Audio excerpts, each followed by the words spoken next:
প্রাতিষ্ঠানিক রূপ দেওয়া, এইটা কোনোভাবে গ্রহণযোগ্য নয়। এটা পরিষ্কারভাবে হারাম এবং এটাকে বন্ধ করার চেষ্টা করা উচিত। যেখানে আপনি রীতিমতো যৌনপল্লী এবং যৌনকর্মী তারা যেখানে কাজ থাকছেন এবং এটাকে পেশা হিসেবে নিচ্ছেন, তারা সেখানে সেটা লিপ্ত হচ্ছেন, তাহলে তার মানে আপনি এটাকে বৈধতা দিচ্ছেন। এটাকে বৈধতা দেওয়াটা গুনাহ। এবং রাষ্ট্রের টাকা দিয়ে একজন উপদেষ্টা ইতোমধ্যে তাদেরকে প্রণোদনা দিয়ে তাদেরকে তাদের এই কাজকে আরও যাতে তারা চালিয়ে যেতে পারে সেজন্য সহযোগিতা করেছেন, উৎসাহ দিয়েছেন। খুবই দুর্ভাগ্যজনক একটি বাস্তবতা। অধিকারের নাম দিয়ে সমস্ত শয়তানিগুলো পশ্চিমারা করে থাকে, সেগুলোকে আমরা গলদঘরণ করছি, বুঝে কিংবা না বুঝে। অতএব জেনাকে সমাজে প্রতিষ্ঠা করা এবং নর্মালাইজ করার জন্য যদি এই উদ্যোগ নেওয়া হয়ে থাকে সেটা অবশ্যই ভয়ঙ্কর এবং অশুভ, কিন্তু মৌলিকভাবে এই কাজটা শরিয়া দৃষ্টিকোণ থেকে কোনো অন্যায় কাজ নয়। খাঁচায় বন্দি রেখে পাখি পালন করা জায়েজ আছে কিনা? যেই পাখি বাহিরে সাধারণত উড়ে বেড়ায়, উড়ে বেরিয়ে তার রিজিক আহরণ করতে পারে এবং এভাবে সে বেড়ে উঠেছে, তাকে খাঁচায় বন্দি করে রাখাটা অন্যায়।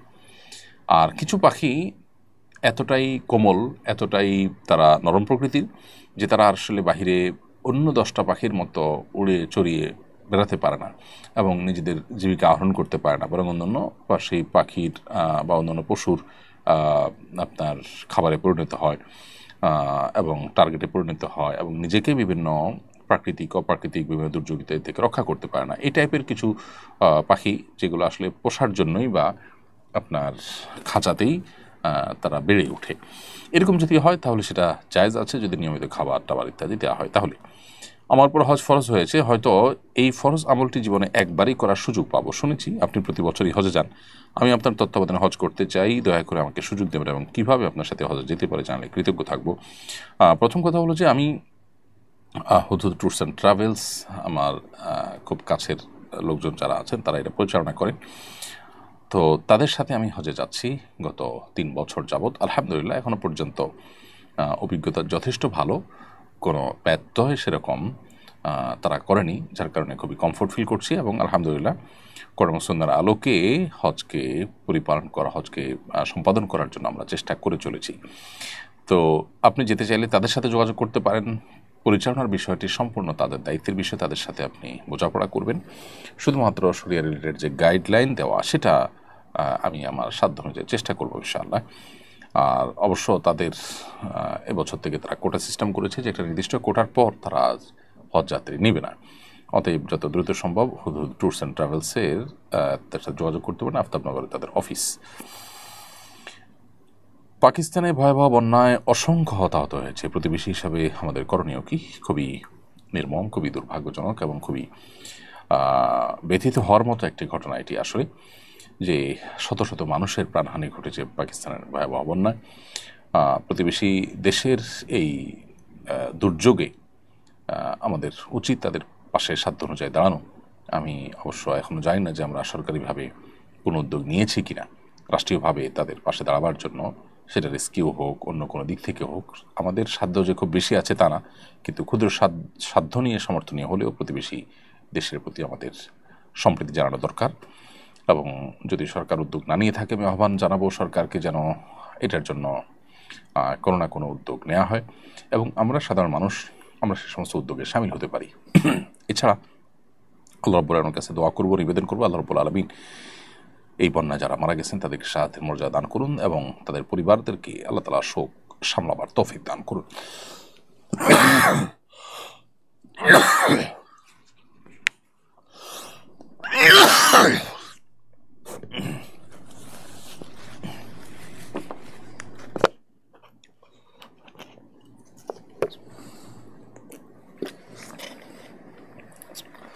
এরপর প্রশ্ন হলো, এক ব্যক্তি স্ত্রী সম্পর্কে বলেছেন মায়ের মতো একটা বউ পেয়েছি। এর মাধ্যমে তিনি বোঝাতে চেয়েছেন তার স্ত্রী মায়ের মতো যত্ন আত্তি করে তার। এভাবে বললে বৈবাহিক সম্পর্কের ক্ষতি হবে কি না? এভাবে বললে অবশ্য শরিয়া যেটাকে জেহার বলেছে, অর্থাৎ স্ত্রীকে যদি মা কিংবা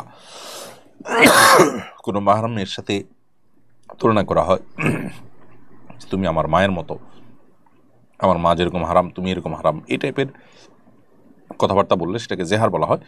তো এই কথা প্রশ্নে যেভাবে বলেছেন এভাবে বললে এটা জেহারের আওতা পড়বে না, কিন্তু এ ধরনের কথা বলা থেকে বিরত থাকা উচিত, কারণ এটা শুনতে যেমন শ্রুতিকটু, ঠিক একইভাবে এটা জেহারের সাথে সাদৃশ্য হয় এবং ধোঁয়াশা তৈরি করে। বিধায় এ ধরনের কথা না বলে মূল বিষয়টাকে অন্য কোনোভাবে বলা যায় যে সে আমাকে অনেক বেশি যত্ন আত্মি করে, আমার মা আমাকে টেক কেয়ার করতো, এখন মা নেই, অথবা মায়ের অনুপস্থিতিতে সে টেক কেয়ার করে, যত্নার্থী করে, সেটা আপনি বলতে পারেন, কিন্তু একেবারে মায়ের মতো বউ পেয়েছি এরকম বলাটা অনুচিত। যদিও এর কারণে বিবাহ ভাঙবে না কিংবা জেহার হবে না। পুরুষ শিক্ষকের কাছে মেয়ে শিক্ষার্থীদের মৌখিক পরীক্ষা দেওয়া জায়েজ হবে কিনা? পর্দা মেনটেন করে মৌখিক পরীক্ষা দিলে সেটি না জায়েজ হবে না, সেটি জায়েজ হবে। পর্দা পরিপূর্ণভাবে পালন করে পুরুষ শিক্ষকের কাছে মৌখিক পরীক্ষা দেওয়া যেতে পারে। কিছু কিছু মেডিকেলে ট্রান্সজেন্ডার স্বাস্থ্যসেবা কেন্দ্র চালু করা হয়েছে, বিষয়টা কতটুকু গুরুতর মনে করেন এবং এ বিষয়ে আমাদের করণীয় কি? খুবই দুর্ভাগ্যজনক, এটি কোনোভাবেই এটি মেনে নেওয়ার মতো নয়। যারা মনে করছেন যে তারা অধিকার দিচ্ছেন, সংখ্যা যারা কম তাদের অধিকার দিচ্ছেন, তারা নিজেদের অজান্তে মূলত দেশে প্রচলিত আইনের বিরুদ্ধে একটি কাজ তারা করছেন। কারণ যে মানুষগুলো নিজেদেরকে ট্রান্সজেন্ডার ঘোষণা করেন তারা আসলে সমকামী। একজন ছেলে যখন নিজেকে মেয়ে ঘোষণা করেন তখন তিনি মেয়ে ঘোষিত হয়ে একজন ছেলের সঙ্গে বিবাহ করেন, এবং ছেলে হয়ে যখন মেয়ে ঘোষণা করেন নিজেকে এবং আরেকজন ছেলেকে বিয়ে করেন পরিণতিতে, ফলশ্রুতিতে ছেলে ছেলে শারীরিক সম্পর্কের মাধ্যমে সমকামিতা প্রতিষ্ঠিত হয়। তো এই জন্য সমকামিতাকে এদেশে প্রতিষ্ঠা করবার জন্য যুগ যুগ ধরে পশ্চিমা বিকৃতিবাদীরা চেষ্টা করে যখন কোনোভাবে সফল হয় নাই, তখন তারা নতুন করে এই ট্রান্সজেন্ডার বাদের এই পদ্ধতিটাকে গোটা পৃথিবীতে তারা খুব অ্যাগ্রেসিভলি এটাকে তারা প্রতিষ্ঠা করবার চেষ্টা করছে। গোটা পৃথিবীতে তারা এটাকে এমন পর্যায়ে নিয়ে গেছে, এটা রীতিমতো সন্ত্রাসের মতো, জঙ্গিবাদের মতো একটা উগ্রবাদ তারা প্রতিষ্ঠা করছে। এবং সেজন্যই কিন্তু রাশিয়া, চায়না সহ পৃথিবীর বহু দেশ তারা কিন্তু এই ট্রান্সজেন্ডার এই মতবাদকে রীতিমতো উগ্রবাদ হিসেবে আখ্যায়িত করেছে। বিধায় আমাদের দেশে মেডিকেলগুলোতে স্বাস্থ্যসেবায় এই ট্রান্সজেন্ডার জন্য আলাদা করে সেবা চালু করা এটা বেআইনি কাজ, এবং আমার মনে হয় এটা বন্ধ করা উচিত। খন্দকার আবু বাকার, আপনি লিখেছেন, জাদু করে মেয়ে বিয়ে দিলে তারপর স্বামী জানতে পারলে কি তাকে তালাক দিতে পারবে? তালাক আল্লাহ তাআলার কাছে সবচাইতে অপছন্দনীয় তালাক, বৈধ বিষয়, যার কারণে একান্ত অনন্য উপায় না হলে তালাকের পথে হাঁটা উচিত না। একেবারে নিরুপায় কোনো উপায় যদি না থাকে তখন শুধুমাত্র তালাকের পথে হাঁটা উচিত। এরপরে প্রশ্ন হলো, সরকারি প্রাইজ বন্ড কেনা জায়েজ হবে কিনা? সরকারি প্রাইজ বন্ড কিনে এরপরের প্রাইজ বন্ডের যে আপনার ড্র হয়, সে ড্রয়ের মাধ্যমে যে অতিরিক্ত টাকা নেওয়া হয় বা টাকা পাওয়ার সুযোগ থাকে, সেটা সম্পূর্ণ হারাম। অতএব আপনি প্রাইজ বন্ড কেনার মানে আপনি সেই ড্রয়ে অংশগ্রহণ করতে চাচ্ছেন, তবে সুদের যে আপনার বিষয়টি রয়েছে এখানে, আপনি 100 টাকার প্রাইজ বন্ড কিনে ধরুন 1 লক্ষ টাকা, অথবা 10,000 টাকার প্রাইজ বন্ড কিনে আপনি 1 লক্ষ 5 লক্ষ টাকা পাওয়ার সুযোগ থাকছে। এই যে সুযোগ থাকছে, সে সুযোগটাই সুদভিত্তিক সুযোগ। তো সেটা নেওয়ার জন্য আপনি মানসিক প্রস্তুতি নিয়েছেন, এটা অবশ্যই হালাল নয়, এটা অবশ্যই হারাম। বিধায় যদি কেউ না জেনে এটা করেও থাকেন, তাহলে প্রাইজ বন্ড সেল করে যে টাকার প্রাইজ বন্ড শুধু সে টাকা তিনি ব্যাক করে নিতে পারেন। আমাদের এলাকার এক ব্যক্তিকে প্রতারণামূলকভাবে অজ্ঞান করে অপারেশনের মাধ্যমে হিজড়া বানানো হয়েছে। সে এক সন্তানের পিতা, যেভাবেই হোক সে একজনের প্রতারণার ফাঁদে পড়ে এই দুরবস্থার শিকার হয়েছে। এ বিষয়ে আমার দুটি জিজ্ঞাসা। এক, এই অবস্থায় এরা পুরুষ হিসাবে বিবেচিত হবে নাকি নারী হিসাবে? 2, হিজড়া বানানোর ব্যবসা বন্ধ আমাদের করণীয় কি? কৃত্রিমভাবে যাদেরকে হিজড়া বানানো হয়েছে তারা মূলত তারা পুরুষ থেকে থাকলে জৈবিকভাবে তারা পুরুষ হিসাবে বিবেচিত হবে শরীয়তের দৃষ্টিকোণ থেকে। অতএব তাদেরকে হিজড়া মনে করার কোনো কারণ নাই, বরং তারা পুরুষ থাকবে, পুরুষের বিধিবিধান তাদের জন্য প্রযোজ্য হবে। এবং এই ধরনের কর্মকাণ্ড বেআইনি, অবশ্যই অন্যায় কাজ। বিধায় এগুলো বন্ধের জন্য আমাদের প্রত্যেকটা মানুষকে সচেতন হতে হবে এবং সামাজিক প্রতিরোধ গড়ে তুলতে হবে। এক গবেষণা জানা গেছে, ঢাকায় 75,000 পথশিশু নেশায় আসক্ত। এই শিশুদের পুনর্বাসনে রাষ্ট্র সমাজের করণীয় কি? সবচেয়ে সহজ উপায় আমার কাছে মনে হয় এই শিশুদেরকে দেশের সবচাইতে পরীক্ষিত আপনজন ওলামা ইকরাম, যারা দেশের কোনো টাকা বাইরে পাচার করেন না, যারা দেশের বাইরে নিজেদেরকে প্রতিষ্ঠা করবার চেষ্টাও সেভাবে করেন না, বিচ্ছিন্ন কোনো ঘটনা থাকতে পারে। এর বাইরে সাধারণত দেশের ওলামা ইকরাম দেশকে ভালোবাসেন এবং বিশেষ করে এরকম এতিম শিশু, অসহায় শিশু যারা আছে তাদেরকে পুনর্বাসন করে থাকেন।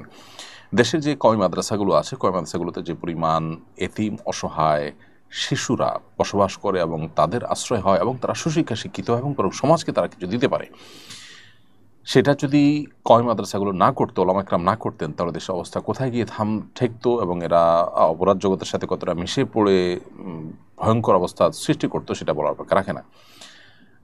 মাদ্রাসাগুলোর উদ্যোগ নেওয়ার কারণে তারা যেখানে পথ শিশু থেকে বা আপনার এতিম অসহায় শিশু থেকে তারা দেশের সুনাগরিকে পরিণত হয়ে দেশের বরং নানাভাবে তারা অবদান রাখছে, তারা আলেমে পরিণত হচ্ছেন, মানুষকে দীক্ষা দিচ্ছেন তাদের অনেকে। সেই জায়গা থেকে আমার কাছে মনে হয় ঢাকা যে ৭৫,০০০ পথ শিশু নেশা আসক্ত হওয়ার কথা শোনা যাচ্ছে, তাদের পুনর্বাসনের জন্য ওলামা ইকরামকে দায়িত্ব দেওয়া হোক। যে সমস্ত এনজিওগুলো বিদেশিদের কাছ থেকে তহবিল এনে তারা নানাবিধ মুখরোচক প্রজেক্ট ইত্যাদির কথা শোনায় এবং এ জাতীয় শিশুদের দায়িত্বভার গ্রহণ করে, তাদের কাছে এরা কখনো ততটা নিরাপদ নয়। অতএব ওলামা ইকরাম বা কওমি মাদ্রাসাগুলোতে তাদের পুনর্বাসনের ব্যবস্থা করা হলে আমার মনে হয় যে এই সমস্যার সবচাইতে ভালো সমাধান করা সম্ভব। হজ ফরজ হওয়ার পর ইচ্ছাকৃতভাবে বিলম্ব করলে গুনাহ হবে কিনা? হজ ফরজ হওয়ার পর তৎক্ষণাৎ হজ আদায় করা উচিত, এটাই হলো সংখ্যাগরিষ্ঠ ইমামদের মত। যদি তৎক্ষণাৎ না করে বিলম্ব করে তাহলে গুনাহগার হবে মানুষ, যদিও বিলম্ব করে পরে হজ করে ফেললে সেই গুনাহটা উইথড্র হয়ে যাবে।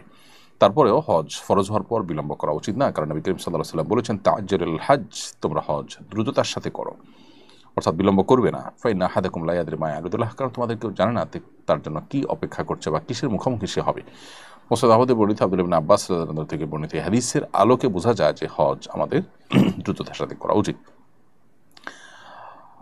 স্বাস্থ্য উপদেষ্টা পিতৃত্বকালীন ছুটি চালু করার সম্ভাবনার কথা জানিয়েছেন, আদতে এর প্রয়োজন আছে বলে মনে করেন কিনা, আর এটি শরীয়ত সম্মত কিনা? মাতৃত্বকালীন ছুটি থাকে, খুব যৌক্তিক। ঠিক একইভাবে পিতৃত্বকালীন একটা ছুটি থাকাটা আমার কাছে অযৌক্তিক মনে হয় না। সেটা হতে পারে 2-4-5 দিন, কিন্তু সন্তান হওয়ার পর একজন পিতার কিছু ব্যস্ততা থাকে, নিশ্চয়ই সেই ব্যস্ততার জন্য তাকে একটা ছুটি দেওয়াটা আমার কাছে অন্যায্য মনে হয় না।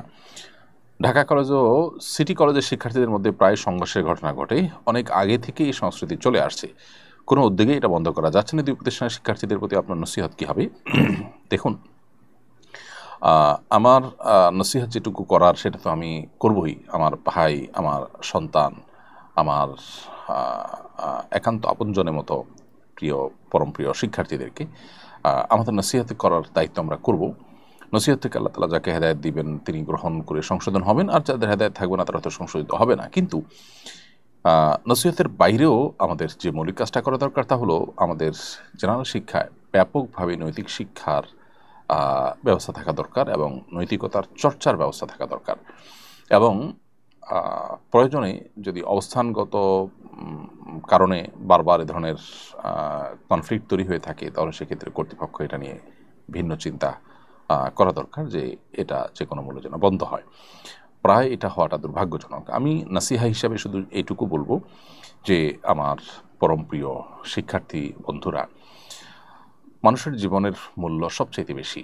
একজন মানুষকে আঘাত করা, একজন মানুষকে ক্ষতিগ্রস্ত করা, কিংবা রাস্তা দখল করে কোনো কারণে, যত যৌক্তিক কারণে হোক না কেন, রাস্তা দখল করে মানুষের দুর্ভোগের কারণ হওয়া, এই সব বিষয়গুলোকে ইসলাম নিষিদ্ধ করেছে, হারাম করেছে। যৌবন বয়সে তারুণ্যের একটা সময়ে হয়তো তারুণ্যের উচ্ছলতার কারণে আমরা অনেকে নানা যুক্তিতে, নানা ইস্যুতে আমরা এই ধরনের কাজ করে ফেলি। জীবনে একটা সময় আসে এবং আসবে নিশ্চিত, যদি বেঁচে থাকেন আপনি, যখন আপনার প্রচণ্ড কষ্ট হবে, আফসোস হবে আপনার জীবনের এই মুহূর্তগুলোর জন্য। অতএব এ ধরনের মারামারি, এ ধরনের হানাহানি, সেটা কোনো কারণে, সেটা আপনার রাজনৈতিক কোনো দলের প্রতি আনুগত্য থেকে হোক অথবা অন্য কোনো ইস্যু থেকে হোক, যৌবনের এই সময়টাতে রক্ত গরম থাকে। ঠুনকো ইস্যুকে কেন্দ্র করে আমার কোনো বন্ধুকে কেউ আঘাত করেছে, কিছু বলেছে, অতএব আমি তুলকালাম করে ফেললাম, এরকমটি অনেক সময় তরুণদের মধ্যে হয়ে থাকে। কিন্তু বয়সে একটা সময় এসে এগুলোর জন্য অনেক আফসোস হয়, কিন্তু মানুষ আর পেছনে ফিরতে পারে না। এই জন্য বুদ্ধিমান তরুণদের কাজ হলো তারা এই সমস্ত ক্ষেত্রে নিজেকে নিয়ন্ত্রণ করবার চেষ্টা করে। একজন মুসলিম তরুণ তিনি নিজেকে নিয়ন্ত্রণ করবার চেষ্টা করবেন, নিয়ন্ত্রণহীন হবেন না, অতএব সবর করবেন এবং কোন অবস্থাতেই অন্যায়, অন্যকে আঘাত করা, মানুষের দুর্ভোগের কারণ হওয়া এগুলোতে কখনো সামিল হবেন না। আল্লাহ তাআলা আপনাদেরকে সে তৌফিক দান করুন। শাহিনুর আক্তার আপনি রেখেছেন, আজমপুর কবরস্থানে কবর 2 বছর পর পর ভেঙে ফেলা হয়, তার উপর নতুন কবর দেওয়া হয়, এবারে শরীয়তের বিধান জানাবেন। কবর 2 বছর পর পর যদি ভেঙে ফেলা হয় তাতে মৌলিকভাবে সেখানে যদি আরেকটা কবর দেওয়া হয় তাহলে মৌলিকভাবে কোনো অসুবিধা নেই, যদি মৃত ব্যক্তির লাশ মাটির সাথে মিশে গিয়ে থাকে। আর যদি হাড় মাংস বাকি থাকে তাহলে সেটা করা অনুচিত। সম্প্রতি আপনি কেনিয়া, উগান্ডা সফর করেছেন বলে জেনেছি। এই দুটি দেশের দিনী অবস্থা, মুসলমানদের চালচিত্র, প্রকৃতি ও পরিবেশ সম্পর্কে জানতে চাই। আপনার পর্যবেক্ষণ শেয়ার করবেন বলে আশা করি। কেনিয়া এবং উগান্ডা আমাদের দাওয়াতি সফর ছিল, বেশ কিছু দিনই প্রোগ্রামে আমরা শরিক হয়েছি। সেই সাথে সে দেশের যে সুন্দর প্রকৃতি প্রতিটা ইঞ্চিতে রয়েছে আল্লাহ তাআলা রেখেছেন, সেটাও আমরা অবলোকন করার চেষ্টা করেছি, উপভোগ করার চেষ্টা করেছি। কেনিয়াতে আফ্রিকার যে বিশাল জঙ্গল, যেটা 1510 কিলোমিটার জুড়ে, সেই জঙ্গল আমরা অবলোকন করেছি এবং সেই জঙ্গলে আমরা আলহামদুলিল্লাহ লম্বা সময়, দীর্ঘ সময় আমরা থাকার চেষ্টা করেছি, সময় কাটাবার চেষ্টা করেছি। সে দেশের মানুষের যে বিষয়গুলো আমাদেরকে মুগ্ধ করেছে তার মধ্যে সবচেয়ে গুরুত্বপূর্ণ বিষয় হলো তাদের সরলতা। তারা এতই সরল, তারা এতই সহজ যে পৃথিবীর অন্য কোনো প্রান্তের মানুষকে এতটা সহজ সরল আমরা দেখিনি। অবশ্য কৃষ্ণাঙ্গরা পৃথিবীর অনেক প্রান্তে তাদেরকে অন্য রূপে মানুষ চিনে, সেটার পিছনে সুদূর প্রসারী প্ল্যান, পরিকল্পনা, ষড়যন্ত্র আছে বলে আমরা মনে করি। আমরা আফ্রিকার যে সমস্ত মানুষগুলোকে দেখার সুযোগ হয়েছে এই সামান্য সময়ের মধ্যে, তাদেরকে দেখে আমাদের সহজ সরল মনে হয়েছে। তারা অল্পতে তুষ্ট থাকেন, অল্প কিছু পেলে তারা খুশি হয়ে যান এবং আল্লাহ তাআলা তাদেরকে অনেক ক্ষেত্রেই আমাদের চাইতে ভালো রেখেছেন। সুশৃঙ্খল, রাস্তাঘাটে দেখা যায় মানুষজন খুবই সহনশীল থাকে। আমাদের মতো গাড়ির হর্ন, আমরা উগান্ডাতে 2-3 দিন যাবৎ টানা আমরা বিভিন্ন দিকে সফর করেছি, শহরে, রাজধানীতে, আমরা হর্ন শুনতে পাইনি আমাদের দেশে যেভাবে শোনা যায়। এবং রাজনৈতিক পোস্টারগুলো যেভাবে যেখানে সেখানে সাঁটানো হয় আমাদের দেশে, যেখানে সেখানে সাঁটানোর সিস্টেম নিয়ে পরে খুব সুন্দর করে একটা বোর্ডের মধ্যে রেখে তারপরে রাস্তার এক পাশে সেটাকে সুন্দরভাবে লাগানো হয়। কারো ওয়ালে, তার বাড়ির দেয়ালে, যেখানে সেখানে রাজনৈতিক আপনার এই যে পোস্টার, তারপরে দেয়াল লিখন, এগুলো করা হয় না সচরাচর। আর অনেক ভালো দিক আছে। আর পরিবেশগত দিকটা হলো যে আমরা আফ্রিকার জঙ্গলে গিয়েছি, সেখানে একেবারে কাছে থেকে সিংহ, জেব্রা ধরে খাচ্ছে, শিহরিত হওয়ার মতো এরকম দৃশ্য দেখবার সুযোগ আমাদের তৈরি হয়েছে। এবং সিংহ এত কাছে থেকে দেখা এবং অনেকগুলো সিংহ, আমরা একবার বেশ 8টা সিংহ গাড়ি থেকে মাত্র 10-20 হাত দূরে অবস্থান করতে দেখেছি। এবং হাতি থেকে নিয়ে আরও নানা রকমের প্রাণী, আল্লাহর যে বড় সৃষ্টি আছে, জেব্রা, জিরাফ, এই সবগুলো আলহামদুলিল্লাহ অবলোকন করবার সুযোগ আল্লাহ তাআলা দিয়েছেন। যাদেরকে আল্লাহ তাআলা এই সুযোগ দিয়েছেন, যারা সেদিকে থাকেন অথবা দাওয়াতি কাজে যান, তারা পাশাপাশি জঙ্গলে আল্লাহর এই অপরূপ সৃষ্টিটা দেখে আসার চেষ্টা করবেন। আল্লাহর প্রতি ঈমান বৃদ্ধি হয় এবং সন্তানিভাবে শেখার মতো আমাদের অনেক কিছু আছে এই সমস্ত প্রকৃতি এবং পরিবেশ থেকে। উগান্ডা এবং কেনিয়া উভয় দেশের পরিবেশকে আমরা দেখি যথেষ্ট পরিচ্ছন্ন। তারা অর্থনৈতিকভাবে অনেক পিছিয়ে আছেন, তাদের জিডিপি অনেক কম, সন্দেহাতীতভাবে তারা আমাদের চাইতে অনেক ক্ষেত্রে হয়তো অনুন্নত, কিন্তু পরিবেশটা আমাদের কাছে অনেক বেশি, যতটুকু আমরা দেখেছি ততটুকুতে পরিচ্ছন্ন মনে হয়েছে। মুসলমানদের চালচিত্র হলো, যারা মুসলমান তারা আসলে অনেক বেশি সিরিয়াস মুসলমান। অনেকগুলো মাদ্রাসা আমরা গিয়েছি, মাদ্রাসার ছাত্ররা খুবই সাধারণ জীবনযাপন করে, সামান্য পাউরুটি আর লাল চা খেয়ে দিনাতিপাত করে, কলার ভর্তা করে সেটাই শুধু লবণ দিয়ে খেয়ে তারা দিনাতিপাত করে। যদিও কেনিয়া এবং উগান্ডার মানুষ, বেশিরভাগ মানুষেরই দরিদ্র সীমায় তারা বসবাস করেন এবং তারা খুবই সাধারণ জীবনযাপন করেন। তারপরে তাদের মুখে হাসি থাকে, অল্পতে তারা খুশি হয়ে যায়। একটা ক্যান্ডি দিলে একটা বাচ্চাকে অনেক বেশি খুশি করে ফেলা যায়। মসজিদগুলোতে তেলাওয়াতের যে সৌন্দর্য, আজান ইকামতের যে সৌন্দর্য, সেটা আমাদের দেশে এতটা নেই। মাদ্রাসাগুলোতে বাচ্চাদের আরবি ভাষার মান, তারপরে তেলাওয়াতের বিশুদ্ধতা, হিফজের কোয়ালিটি ইত্যাদিতে তারা অনেক ক্ষেত্রে আমার কাছে মনে হয় যে আমাদের চাইতে এগিয়ে আছে। আল্লাহ রাব্বুল আলামিন আফ্রিকার এই ভূখণ্ডতে যে সমস্ত প্রাকৃতিক সম্পদ আছে সেগুলোকে লুট করবার জন্য পশ্চিমাদের যে ষড়যন্ত্রগুলো আছে সেগুলো থেকে এই দেশটাকে হেফাজত করুন, এই দেশের মানুষকে আল্লাহ তাআলা হেফাজত করুন, আমরা সেই দোয়া করি। প্রিয় দর্শক, অনুষ্ঠানের পর্যায়ে আমরা ছোট্ট একটা বিরতিতে যাচ্ছি। বিরতির পর আবার আপনাদের সঙ্গে আমরা ফিরে আসবো এবং বিরতির পর আবার কয়েকটি প্রশ্ন উত্তর দেওয়ার চেষ্টা করবো। সে পর্যন্ত আমাদের সঙ্গেই থাকবেন ইনশাআল্লাহ। ব্যক্তি স্বাবলম্বী না হলে পরিবার এগোবে না, পরিবার না এগোলে সমাজ এগোবে না। সমাজে না এগোলে রাষ্ট্র থমকে দাঁড়াবে। তাই ব্যক্তিকে স্বাবলম্বী করে তুলতে আস সুন্নাহ ফাউন্ডেশন স্বাবলম্বীকরণ প্রকল্প হাতে নিয়েছে কয়েক বছর আগে। এই প্রকল্পের আওতায় শুধু 2024 সালেই 2052 জনকে 30,000 টাকা মূল্যের স্বাবলম্বী উপকরণ দেওয়ার পর বেশিরভাগই ঘুরে দাঁড়িয়েছে। 2025 সালে দক্ষ দরিদ্র জনগোষ্ঠীকে 50,000 থেকে 3 লক্ষ টাকা মূলধন উপকরণ দেওয়ার কার্যক্রম ইতোমধ্যেই শুরু হয়েছে। অসহায় এই সব মানুষের ঘুরে দাঁড়ানোর গল্পে আপনিও অংশীদার হন।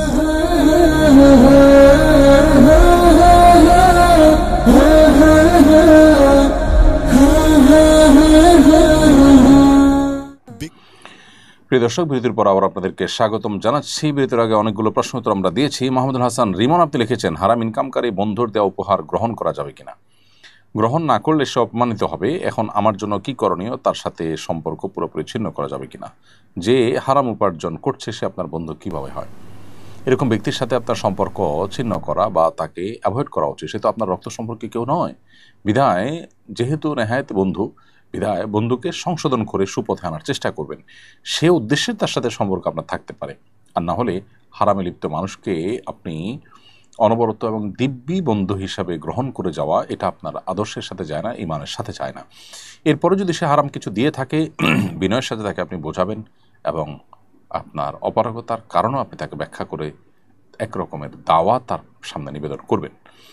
একান্ত যদি সেটা আপনি কোনো কারণে গ্রহণ করে ফেলেন, তাহলে সেটা তাকে ফেরত দেওয়া কিংবা গরিব দুঃখীকে সওয়াবের নিয়ত করা ছাড়া যে ব্যক্তি এটার মালিক তার তরফ থেকে এটি দান করে আপনি দায়মুক্ত হওয়ার চেষ্টা করবেন। আর যদি তার হারাম উপার্জনের পাশাপাশি হালাল আর উপার্জনও থাকে, মিশ্র উপার্জন থাকে, তাহলে সেক্ষেত্রে আপনি তার কাছ থেকে সাধারণ উপহার গ্রহণ করতে পারেন। আরমান হাসান আপনি লিখেছেন, মসজিদে দ্বিতীয় জামাতের বিধান কি? যদি মসজিদ, রাস্তাঘাট, স্টেশন বা পাবলিক প্লেসে এমন কোনো জায়গা হয় যেখানে প্রচুর মানুষ হয়, ছোটো নামাজের জায়গা আছে, সেখানে সব মানুষ একসাথে জামাত করার সুযোগ থাকে না, তাহলে সেখানে বারবার জামাত হওয়াতে দোষের কিছু নেই। কিন্তু নিয়মতান্ত্রিক যে মসজিদগুলো আছে সেই মসজিদগুলোতে মূলত জামাত একটাই হতে হবে।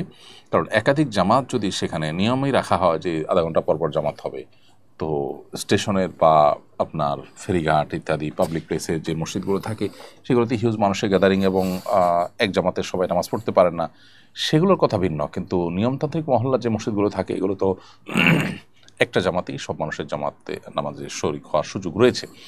সেখানে হয়তো কেউ আসতে পারেন না বা কারো দেরি হয়ে যায়, সেটার কারণে নিয়মতান্ত্রিকভাবে দ্বিতীয় আরেকটা জামাত প্রতিষ্ঠা করা অনুচিত এবং নাজায়েজ। কারণ এটি যদি করা হয় তাহলে সেক্ষেত্রে মসজিদে জামাতের যে মূল উদ্দেশ্য সেটাই কিন্তু ব্যাহত হয়ে যায়। তারপরে যদি এক দুজনের জামাত ছুটে যায়, তারা মসজিদের বারান্দায় বা মসজিদের পেছনে কোথাও তারা যদি জামাতের নামাজ পড়ে নেন, ইনশাআল্লাহ সেটি জায়েজ হবে। ফোকাহ হানাফ মৌলিকভাবে দ্বিতীয় জামাতকে মাকরুহ বলেন। তবে যেটি বললাম যে কারো জামাত ছুটে গেছে, তারা মসজিদের কোনো এক পাশে প্রান্তে বারান্দায় কোথাও দাঁড়িয়ে জামাত আদায় করে নিলেন, তো সেটা জায়েজ আছে। কারণ নবী করিম সাল্লাল্লাহু আলাইহি ওয়াসাল্লাম মসজিদ নবীতে জামাত শেষ হওয়ার পর এক ব্যক্তি আসছেন, তাকে আরেকজনের সাথে জামাতের জন্য উদ্বোধন নবী সাল্লাল্লাহু আলাইহি ওয়াসাল্লাম করেছেন। মৌলিকভাবে নিয়মতান্ত্রিকভাবে একাধিক জামাত মসজিদের মধ্যে প্রতিষ্ঠা করা উচিত না। আমি একজন ভারতীয় বাঙালি মুসলিম, আমাদের উপর দিন দিন চাপ বেড়েই চলেছে। আমরা বহু প্রজন্ম ধরে এখানে বসবাস করছি। আমার দাদারও জন্ম এখানে, অথচ এখন প্রতিদিন নাগরিকত্ব হারানোর ভয়ে থাকি। এ অবস্থা আমরা কী করতে পারি? দেখুন, এ বিষয়ে আপনাদের দেশের যে সমস্ত আলেমরা আছেন তারা আপনাদেরকে ভালো গাইডলাইন করতে পারবেন। আপনাদের দেশের পুরো পরিস্থিতি যেহেতু আমরা জানি না, ওয়াকিফ হাল না, সেজন্য আপনাদেরকে আমরা গাইডলাইন করাটা আমাদের জন্য কঠিন, গাইডলাইন দেওয়াটা কঠিন। আপনাদের জন্য দোয়া করি, আল্লাহ তাআলা আপনাদেরকে হেফাজত করুন এবং আপনাদের দেশের বিচক্ষণ বিদগ্ধ ওলামা ইকরামের সাথে পরামর্শ করে আপনাদের করণীয় ঠিক করবেন। আমরা আপনাদের জন্য দোয়া করি, আল্লাহ আপনাদেরকে হেফাজত করুন, রক্ষা করুন। মোহাম্মদ সুফিয়ান আহমদ লিখেছেন, শায়েখ দুই সিজদার মাঝখানে কোনো কিছু না পড়লে নামাজ হবে কিনা? না ভাই, নামাজ হয়ে যাবে। দুই সিজদার মধ্যবর্তী যে দোয়া রব্বিগফিরলি ওয়ারহামনি ওয়াহদিনি ওয়াআফিনি শেষ পর্যন্ত, এই দোয়া পাঠ করাটা ওয়াজিব বা আবশ্যক নয় বিশুদ্ধ মত অনুযায়ী, যদিও আরব ওলামা ইকরাম, বিশেষ করে সৌদি আরব ওলামা ইকরাম এটাকে আবশ্যক মনে করেন। রাকিব হাসান আপনি লিখেছেন, আমাদের একটা গরু দুর্ঘটনার শিকার হওয়ার কারণে তার একটা পা কেটে ফেলা হয়, গরুটাকে জবাই করা হয়নি, এই পা খাওয়া যাবে কিনা? উত্তর হলো, এই পা খাওয়া যাবে না। কারণ নবী করিম সাল্লাল্লাহু আলাইহি ওয়াসাল্লাম একটা হাদিস বর্ণিত হয়েছে যে কোনো প্রাণী থেকে যদি কোনো জীবিত অবস্থায় কোনো অংশ কাটা পড়ে যায় তাহলে সেটা মৃত ধরা হবে। অতএব কোনো জীবিত গরুর পা কেটে পড়ে গেছে, শরীরের কোনো অংশ কেটে পড়ে গেছে, কোনো অংশ থেকে গোশত কেটে পড়ে গেছে, ওটা খাওয়া যাবে না, কারণ এই গোশতের এই অংশটাকে মৃত ধরা হবে। জবাই করার পর প্রাণের গায়ে যে গোশত থাকে বা যা থাকে সেটা খাওয়া হালাল হতে পারে, কিন্তু জবাই করা ছাড়া যদি কোনো কিছু শরীর থেকে আলাদা হয়ে যায়, বিচ্ছিন্ন হয়ে যায়, সে অংশটা খাওয়া হালাল হবে না। ফিলিস্তিনকে কি মুসলিম বিশ্ব ভুলেই গেল? কিছুই করার নেই। এই জন্য কি মুসলিম বিশ্বের শাসকরাও আমরা জনগণ আল্লাহর কাছে দায়ী হব না? দায়মুক্ত হওয়ার কোনো উপায় থাকলে জানাবেন। আল্লাহ মাফ করুন। আমাদের সাধ্যের সবটুকুন দিয়ে চেষ্টা করে যাওয়া, ফিলিস্তিনি মানুষের পাশে দাঁড়ানোর জন্য সোচ্চার থাকা, তাদের পক্ষে কথা বলতেই থাকা এবং তাদের উপরে জুলুমকারীদের যতভাবে বয়কট করা সম্ভব, অর্থনৈতিকভাবে বয়কট করা, তাদের পণ্য বয়কট করা, এগুলো আমাদের নিয়মিত যেমন করা উচিত, ঠিক তেমনিভাবে তাদের এই জুলুমের বিরুদ্ধে আমাদের গোটা বিশ্বের মানুষের মুখ খোলা উচিত। আমাদের জন্য সবচেয়ে লজ্জার বিষয় হলো যে অমুসলিম কান্ট্রিগুলো, যেমন অস্ট্রেলিয়ার মতো দেশ, স্পেনের মতো দেশ, অনেক অমুসলিম কান্ট্রিগুলো পর্যন্ত, ফ্রান্সের মতো দেশ, অনেকগুলো দেশ যাদের অনেক বিষয় আমরা সমালোচনাও করি, কিন্তু তারা পর্যন্ত ফিলিস্তিনিদের জুলুমের বিরুদ্ধে, তাদের উপরে যে জুলুম চলছে সেটার বিরুদ্ধে তারা কথা বলছে। সেখানে মুসলিম রাষ্ট্রগুলো সেরকম শক্তিশালী কোনো ভূমিকাই নিচ্ছে না, মুখ দিয়েও তারা সেভাবে তেমন কোনো কথা বলছে না। এর চাইতে দুর্ভাগ্যজনক বাস্তবতা বোধ আমাদের সামনে আর কিছুই হতে পারে না। এই জন্য আল্লাহ তাআলার কাছে আমাদের গণ ইস্তেগফার করা উচিত আমাদের এই গণ অপরাধের কারণে। আল্লাহ তাআলা আমাদেরকে রক্ষা করুন এবং হেফাজত করুন এবং আমাদের সংশোধন করুন এবং তাদেরকে আল্লাহ তাআলা রক্ষা করুন এবং হেফাজত করুন। এই জুলুম থেকে আল্লাহ তাআলা তাদেরকে উদ্ধার করুন। গুনাহগার বান্দি আইডি থেকে আপনি লিখেছেন, বাবার মামাতো ভাইকে কি বিয়ে করা যাবে? বাবার মামাতো ভাই আপনার জন্য মাহরাম নন। বাবার মামাতো ভাই এর সাথে আপনি মেয়ে হিসাবে পর্দা করতে হবে। যে আপনার মাহরাম নন তার সাথে বিবাহ বন্ধনে আবদ্ধ হতে কোনো অসুবিধা নেই, সেই হিসাবে বাবার মামাতো ভাইয়ের সাথে বিবাহ বসতে কোনো অসুবিধা নেই। নুসরাত জাহান মাহিলা আপনি লিখেছেন, আমার হাজব্যান্ড আমাকে অভদ্র ভাষায় গালিগালাজ করে আর সবার সামনে আমাকে ছোট করে, এক্ষেত্রে আমার করণীয় কি? আমাকে পরামর্শ দেবেন এবং আমার হাজব্যান্ডকে নসিহা করবেন প্লিজ। প্রথমত, গালি সর্বাবস্থায় খারাপ, সেটা ভদ্র ভাষায় অভদ্র ভাষা যেটাই বলুন না কেন, সর্বাবস্থায় খারাপ এবং নিষিদ্ধ এবং নাজায়েজ এবং হারাম। সিবাবুল মুমিনি ফুসুক, নবী সাল্লাল্লাহু আলাইহি ওয়াসাল্লাম বলেছেন কোনো ইমানদারকে গালি দেওয়াটা গুনাহের কাজ। অতএব যিনি তার নিজের স্ত্রীকে এটি করছেন তিনি ডাবল গুনাহ করছেন। একে তো একজন মুসলিমকে তিনি গালি দিচ্ছেন, দ্বিতীয়ত স্ত্রী যাকে আল্লাহ তাআলা বলেছেন, যার সম্পর্কে আল্লাহ বলেছেন ওয়া আশিরুহুন্না বিল মারুফ, তোমরা তোমাদের স্ত্রীদের সাথে সুন্দরভাবে দিনাতিপাত করো, সেটার লঙ্ঘন তিনি করছেন। এজন্য তার উচিত ইস্তেগফার করা, তওবা করা। আর বোন, আপনাকে বলবো আপনি সবর এবং ধৈর্যের মাধ্যমে এটা মোকাবিলার চেষ্টা করবেন, তাকে নাসিহা করে বোঝানো, অন্যদের মাধ্যমে বোঝানোর চেষ্টা করবেন, দোয়া করবেন আল্লাহর কাছে। একটা সময় ইনশাআল্লাহ আল্লাহ তাআলা আপনাকে এই পরিস্থিতি থেকে মুক্তি দান করবেন এবং সবরের জন্য আপনি আল্লাহর কাছে অবশ্যই বিনিময় লাভ করবেন। আল্লাহ তাআলা মানুষকে অনেকভাবে পরীক্ষা করেন। এই পরীক্ষা যদি আপনি উত্তীর্ণ হন, দেখা যাবে আপনার জন্য ভালো কিছু অপেক্ষা করছে দুনিয়া কিংবা আখিরাতে ইনশাআল্লাহ তাআলা। এমডি আকিল হোসাইন আপনি লিখেছেন, একজন অটো চালক ভাড়ার বিনিময়ে হিন্দুদের তাদের মন্দিরে পৌঁছে দিতে পারবে কিনা? মৌলিকভাবে অটোরিকশায় অন্য ধর্মাবলম্বীদেরকে বহন করতে কোনো অসুবিধা নেই। আপনি কাউকে কোনো একটা ডেস্টিনেশনে দিয়ে আসলেন, দিয়ে আসার পর সে সেখানে কি করবে সে দায়টা আপনার উপরে বর্তাবে না, কিন্তু সুনির্দিষ্ট করে আপনি যদি জানেন যে এই লোকটা এই কাজের জন্যই যাচ্ছে, তখন আপনি তার সহায়কের ভূমিকা এটাতে অবতীর্ণ হওয়াটা অনুচিত, কারণ অন্যায় কাজে সহযোগী হওয়া আমাদের জন্য নাজায়েজ। আমি সবসময় বিপদে থাকি, কীভাবে বুঝবো কোনটা আল্লাহর পরীক্ষার কোনটা আল্লাহর আযাব? যে কোনো সাধারণ বিপদই আল্লাহর পক্ষ থেকে পরীক্ষা হতে পারে, আবার আমাদের কোনো অপরাধের কারণে আল্লাহর পক্ষ থেকে শাস্তিও হতে পারে।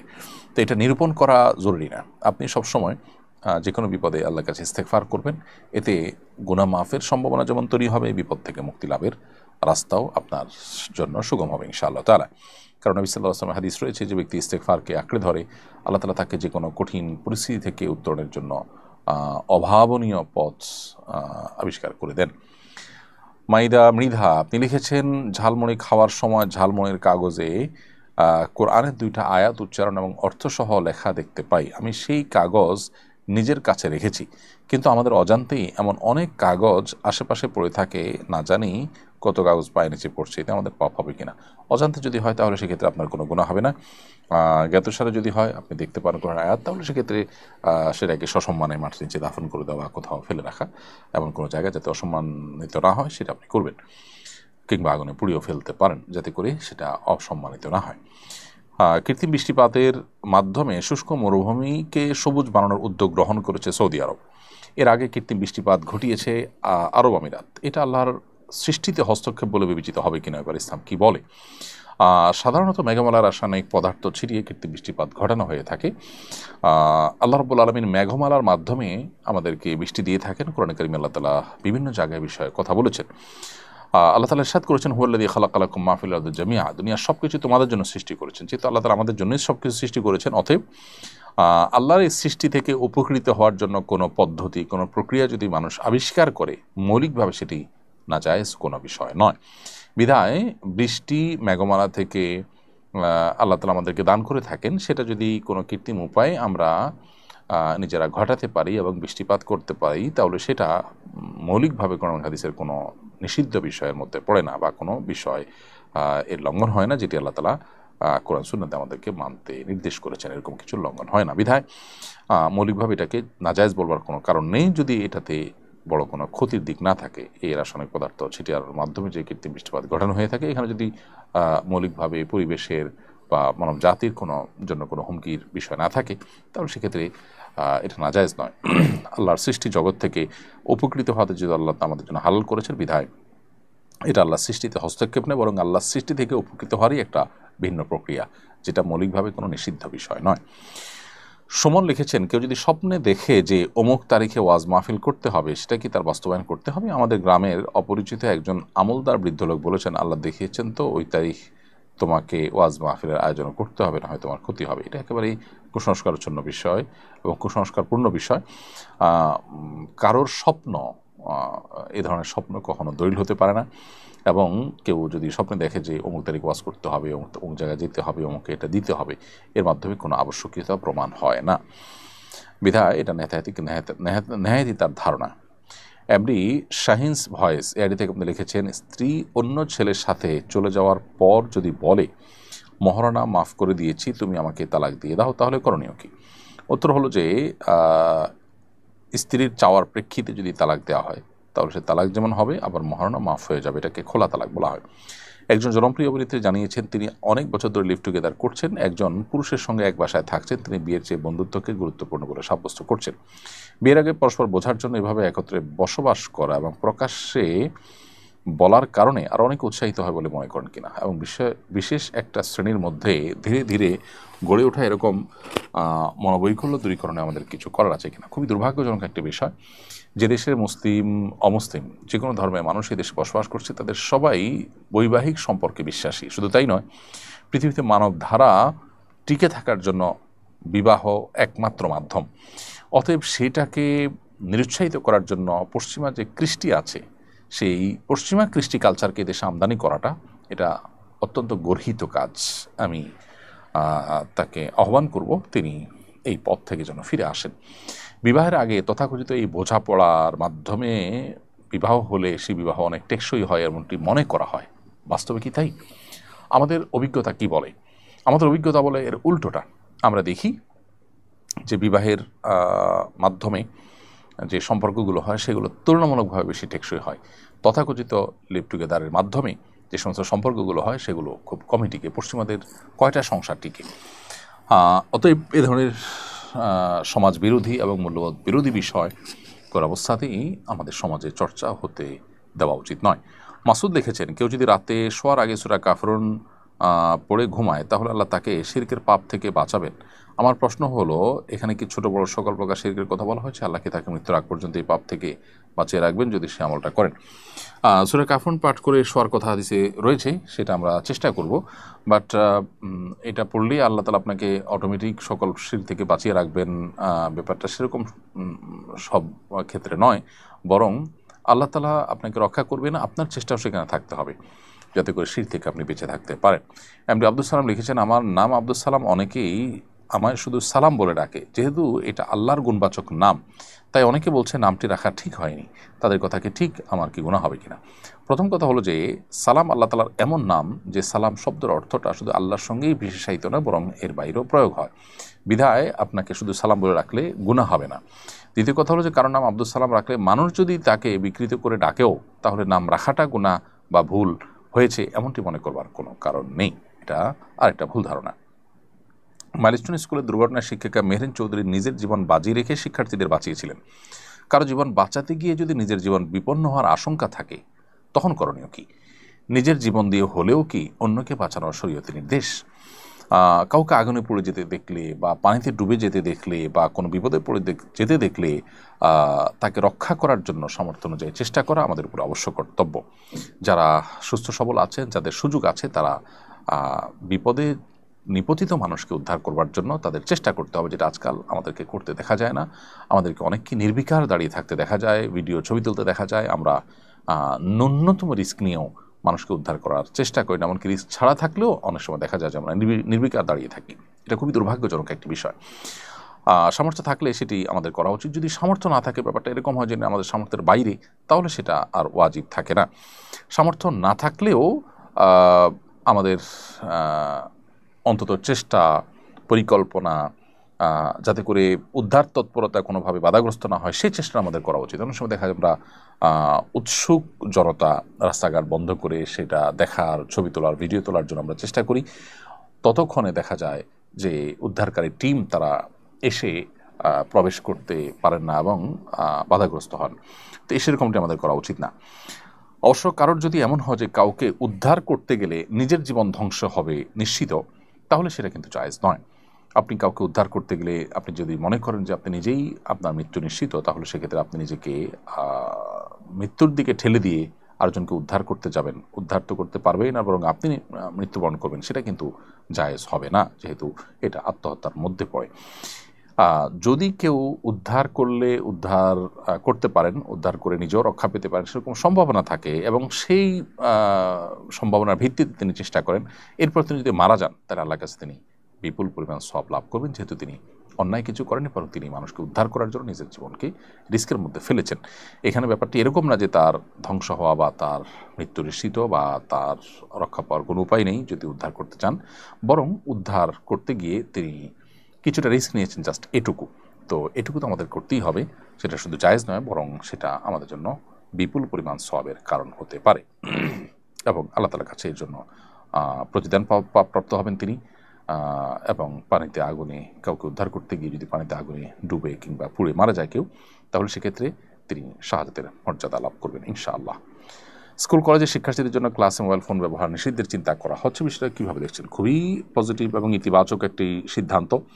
এবং শুধু ক্লাসে কেন, আমাদের তরুণদের একটা বয়সে আসার আগ পর্যন্ত তাদের মোবাইল ফোনের ব্যবহার নিরুৎসাহিত করা উচিত, এমনকি সোশ্যাল মিডিয়ার ব্যবহার কন্ট্রোল করা খুবই গুরুত্বপূর্ণ। আমার বোন ঢাকায় পড়েন, বাবাকে নিষেধ করলেও উনি বারণ করেন না।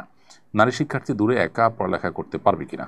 যদি মাহরাম নিয়ে আসেন, দিয়ে আসেন এবং সেখানে পর্দার সাথে পড়ার পরিবেশ থাকে, তাহলে হলে থেকে বা টিউশনের বাসায় থেকে যেখানে পর্দার সাথে পড়তে পারেন, আসা যাওয়া করতে পারেন, সেরকমটি করলে সেটা জায়েজ আছে। সেটা যদি না হয়, পর্দার বিধানে যদি ব্যাঘাত ঘটে, মাহরাম ছাড়া সফর করতে হয়, তাহলে সেটা কিন্তু জায়েজ নয়। আপনি আপনার বাবাকে নিষেধ করেছেন, তারপরেও তিনি করলে তিনি আল্লাহর কাছে দায়ী থাকবেন। আপনি বোনকে বোঝাবেন এবং দোয়া করবেন তাদের হেদায়েতের জন্য।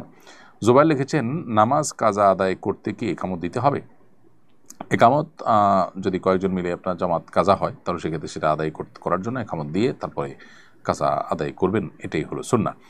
ফিরোজ আহমদ লিখেছেন, অজু করার পর যদি সন্দেহ হয় কাপড় নাপাক কিনা, তাহলে কাপড় পাল্টে আবার অজু করতে হবে নাকি কাপড় পাল্টে সালাত আদায় করা যাবে? অজু করার পর যদি আপনার সন্দেহ হয় কাপড়ের মধ্যে নাপাক কি আছে, তাহলে আপনি এর সাথে আপনার অজু দোহরানোর কোনো সম্পর্ক নেই, কারণ কাপড়ে নাপাক থাকলে অজু হওয়া না হওয়াতে কোনো সম্পর্ক নেই। অজু করার পর কাপড়ে নাপাক আছে মনে হলে আপনি কাপড়টা পাল্টে তারপরে নামাজ পড়বেন, তাহলে যথেষ্ট হয়ে যাবে। আমার দুটি প্রশ্ন। প্রথম প্রশ্ন হলো, অনুমতি ছাড়া সরকারি জায়গায় যেমন রাস্তা, নদীর পাড় কিংবা শিক্ষা প্রতিষ্ঠানের আঙ্গিনায় গাছ লাগানো এবং সে গাছের ফল গ্রহণ করা জায়েজ হবে কিনা। দ্বিতীয় প্রশ্ন হলো, অনুমতি ছাড়া কোনো ব্যক্তি মালিকানাধীন জমির মালিক অজ্ঞাত অব্যবহৃত জমির ফসল উৎপাদন করা বৈধ হবে কিনা, যেখানে জমি আগাছা ইত্যাদি থেকে পরিচ্ছন্ন থাকার কারণে মালিকের খুশি হওয়ার সম্ভাবনা রয়েছে। প্রথম প্রশ্ন উত্তর হলো যে সরকারি এবং খাস যে সমস্ত জায়গাগুলো আছে, যে জায়গাগুলোতে আপনার ফসল হয়, সেই জায়গাগুলোতে আপনি গাছ লাগাতে চান, তাহলে সেক্ষেত্রে কর্তৃপক্ষের অনুমোদন থাকলে সেটি জায়েজ আছে, কোনো অসুবিধা নেই। যেমন খাস জায়গাগুলোর সম্ভবত একটা নিয়ম আছে যে পাশের জমিওয়ালা সেখানে এমন কিছু করতে পারে যেটা স্থায়ী কোনো কাজ নয়, তো আপনি গাছ টাছ লাগায় সেখানে ফসল করে খেতে পারেন যদি এই আইনের আওতায় পড়েন, তা না হলে সেটি কিন্তু জায়েজ হবে না। অনুমতি ছাড়া ব্যক্তি মালিকানাধীন জমিরও ক্ষেত্রেও একই কথা প্রযোজ্য, যে অনুমতি ছাড়া আপনি এটা করতে পারেন না। আর যদি তার সম্মতি থাকে তাহলে চলবে, যে আপনি যদি মনে করেন যে তিনি জানলে এটা বাধা দিবেন না, তাহলে সেক্ষেত্রে সেটা করতে পারেন। তাসনিমা লিখেছেন, নারীদের পরচুলা লাগানো হারাম, পুরুষের বেলায় কি আর কোনো বিধান আছে? সবার জন্য একই বিধান ক্ষেত্রে প্রযোজ্য। আমরা শরিয়ার বিধান মানার ক্ষেত্রে এই জাতীয় নিষেধাজ্ঞাগুলোর ক্ষেত্রে নারী পুরুষ সবাই সমান, বিশেষ করে আল্লাহ সৃষ্টিতে পরিবর্তন, বিকৃতি এবং এ জাতীয় যে পদক্ষেপগুলো আছে সেগুলো নাজায়েজ এবং গুনাহ। প্রিয় দর্শক, দেখতে দেখতে আমরা অনুষ্ঠানের একেবারে শেষ প্রান্তে চলে আসছি। বিরতির আগে আমরা কিছু প্রশ্ন উত্তর দিয়েছি, বিরতির পরে কিছু প্রশ্ন উত্তর দিয়েছি, আর নেট কানেকশন ডিস্টার্বের আগেও আমরা কিছু প্রশ্ন উত্তর দিয়েছি। বিধায় আজকে আমরা লাইভ অনুষ্ঠানটিকে এখানেই শেষ করতে চাচ্ছি। আল্লাহ যদি তৌফিক দান করে ইনশাআল্লাহ আগামী জুমাবার একই সময় আপনাদের সঙ্গে দেখা হবে, কথা হবে। সে পর্যন্ত আল্লাহ তাআলা সবাইকে সুস্থ রাখুন, ভালো রাখুন, সেই আশাবাদ ব্যক্ত করে আজকের মতো এখানে শেষ করছি। জাযাকুমুল্লাহু খায়রা। আসসালামু আলাইকুম ওয়া রাহমাতুল্লাহি ওয়া বারাকাতুহু।